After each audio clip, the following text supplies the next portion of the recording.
Hey guys, how's it going? I am here today to talk to you about how to convey information to people and also about credibility. So obviously you can see my hair. I got my cutoff shirt on. Just came from working out. But, this is something that really means a lot to me and something that I've been thinking about and working on and actually working on for work recently. And I always want to make sure that I'm, giving you guys something to help out, something to keep improving and keep doing the things that you need to do and keep continuing to move forward. I know I said today I was going to do another goal setting, but for some reason this was just nagging at me that this is what I wanted to talk about and this is what I want it to really be about. So, hi guys that just joined in. We're going to be doing presenting information to people and talking about credibility. So the first thing that we want to think about when we're presenting information to people is we have to be prepared, right? That's the biggest thing, is being prepared. You have to know what you're going to talk about and where you want to go with your conversation. Because if you're not prepared, if you're not ready to discuss whatever it is with people, whether it be information that'll help them, whether it be politics, a business idea, music, cartoons, comic books, whatever you like or whatever you enjoy, you have to be prepared for that conversation. You have to know exactly what you're going to talk about. And sometimes that means, hey, let's outline what we're going to do, because that's the biggest thing is you want to make sure, if you're presenting information, not just like, hey, I'm in a conversation with you, but I'm presenting information to you. You want to make sure that you have an outline. Hey, I'm going to talk about this, I'm going to talk about this, and I'm going to talk about this. Let me flip my camera here. Here's my quick outline of what we're going to talk about and what we're going to go over and different things, because that I stay on topic and I give you guys the information that you want or that hopefully you might need or might be able to use or things like that. And also by showing you my outline and what I'm going to talk about, you can decide, hey, you know what? This is stuff I already know. I don't need to hear it. I can go somewhere else. Or maybe you say, oh man, I can't wait till it gets to that credibility piece. Let me hear about that. So if you have an outline, you know how to present that information to different people and to what they're going to do. Next, you got to know your material, right? If you don't know what you're talking about, people are going to tune out. If you don't understand what you're talking about, or you don't get it, or maybe you don't have an in-depth enough knowledge of it, people are going to leave you. Because if you're just surface level, right? If I'm just right here and I can't dig in past, what am I going to do? What am I going to do for you? What am I giving you? But fluff. And who here needs more fluff in their life? I sure as heck don't. If there's anybody out there that does, there's a lot of websites you can go to for that, mostly the news media. Sorry, I don't know if people really like the news, but I don't find much great on there. But, that's one of those things that you can look at and do. If you don't get past that fluff, where are you going to go? The next is understanding your audience. Who are you going to talk to? What are you trying to convey across? Am I talking to children? Am I talking to high school kids? Am I talking to college kids? Am I talking to grown adults? Because we all think differently and look differently. Am I talking to an online group that I don't know? Do they have questions? Do they not have questions? And feel free to ask questions if you guys have any, or funny comments. I like to laugh. Appropriate funny comments, please, because other people are going to see this. But, understand your audience. Know who you're talking to. Is it someone maybe that has radically different ideas than you, right? Because that's a big one.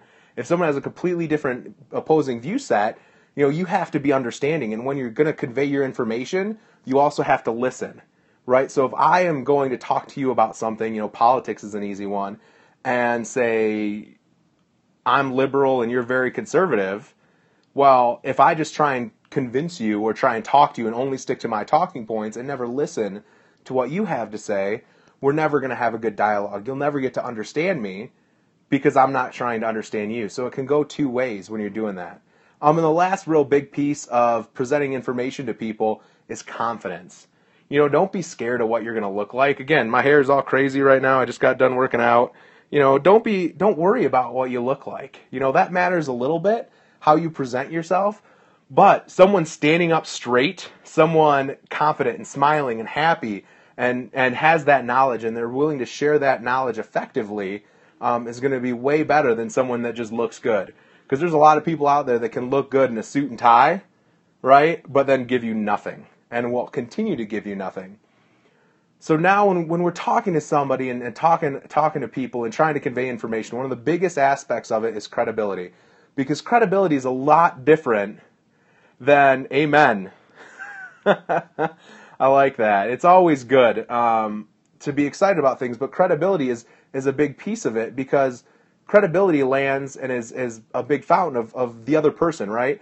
I can't just say, hey, I'm a credible person and have you guys believe it, right? I have to prove that I am credible to you, right? The concept of credibility has to land on my shoulders. I have to prove to you that I'm credible. Otherwise, I'm just a guy sitting here on Periscope talking, and what does that really mean? There's a lot of them out there, but what does it mean to be credible? So Lou Tice, I don't know if you guys have heard of him, but he's an inspirational speaker, motivational speaker. He also teaches a lot about how to manage, how to be a leader, things like that. And he really talked about credibility, and really it spoke to me a lot, and I use this a lot. But there are 3 aspects of credibility that you need. The first is, how are you similar to me?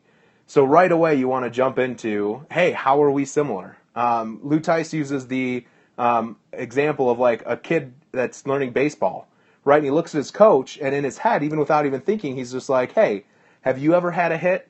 Have you ever done this or that? To show me, to teach me how you're going to do it. Why should I believe you if you've never hit a ball in your entire life?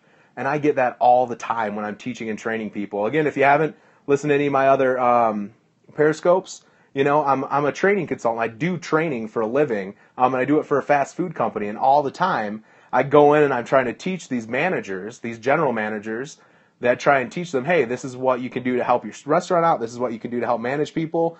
But usually when I meet people for the first time, they're like, so, did you get hired into this position? Have you always been in training? And what they're really saying is, hey, do you know what I'm going through? Do you know what I'm dealing with every day? And when we can relate those things to people, and when we can convince them that, hey, I know what you're going through. I've done it before. I've been there. Then we could just gain that credibility, because they understand, okay, you get it. And that's a big deal. So maybe you haven't been through it, though, because sometimes, you know what? I've never been in that situation. I don't know what it's like. I can't find that similarity. So the next one is who have you ever coached, managed, or mentored to success that's like me? Who have you ever gotten to reach where you need to go? So first, how are we similar? Second, have you ever coached anybody? Have you ever done anything? Think of it as like your baseball card. What stats do you have on the back? And then I'm going a little long, so I'm just going to jump into the last one, is, do you have the knowledge? Can you share the knowledge? Do you have that knowledge in there to be able to provide them, to help them move forward? And guess what? If you have all 3, if you can prove that you're similar, if you've coached and mentored people, if you have that knowledge, man, you have a magic touch that can really move people. And you can move the information that you have on and on and on. So if there's any questions, please feel free to type them. But I'm going to be get ready to sign off and let everybody get going. I'm going to put this on YouTube. You can find me on Twitter at BigTokes81, BIGTOKES 81. And also you can find me on Facebook at bill.tokar3. And I'll have all this posted. I'll link you to my YouTube channel, and you can check it out. But thank you very much for coming today. And remember, be prepared, outline, know your material, understand your audience, have confidence, show how you're similar. Coach people, mentor people all the time, so you get that baseball card, and then never stop learning, never stop growing. Always have inside of you that knowledge of how to help someone else. All right, have a great day. Bye.